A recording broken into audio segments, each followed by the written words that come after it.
Nagbabagong ihip ng politika. Yan po sa Kamara. Mababang kapulungan dyan sa Kongreso. Dahil aminin natin na kapwa naharap po sa matinding hamon ngayon ang Kamara.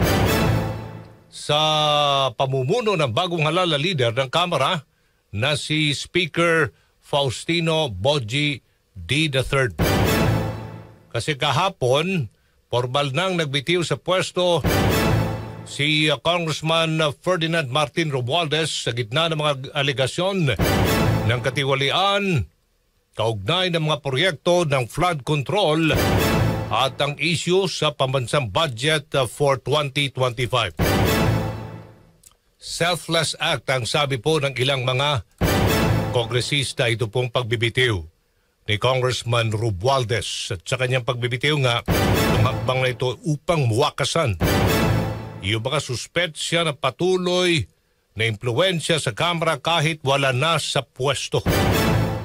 Si Speaker D naman nahalal bilang pinuno na ng Kamara na may 253 votes mula sa mga kapwa mambabatas, bagamat may mas malawak na suporta kaysa sa kanyang sinundan, hindi po may kakaila ang bigat ng responsibilidad na kanyang pinasan.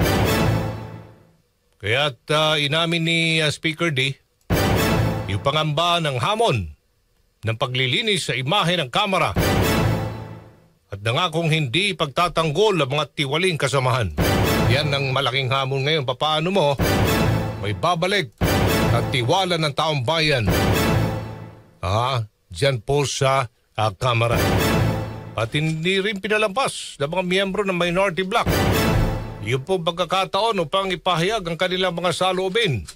Sinabi po ni Congressman Laila de Lima ang pag-usbong ng mga masasakit at mas assertive na minority bloc ay patunay ng lubalakas talagang panawagan ng taong bayan para mas matibay na checks and balances.